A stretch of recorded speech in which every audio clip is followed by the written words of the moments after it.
ஆதியாகமம் 18ஆம் அதிகாரம் 14ஆம் வசனம். கர்த்தரால் ஆகாத காரியம் உண்டோ?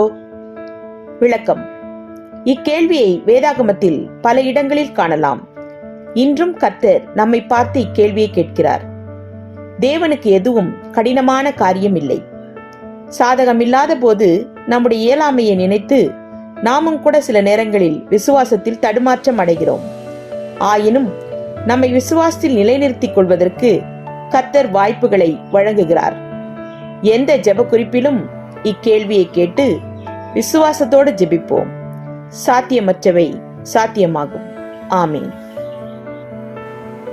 Genesis chapter 18 verse 14. Is anything too hard for the Lord? Amen.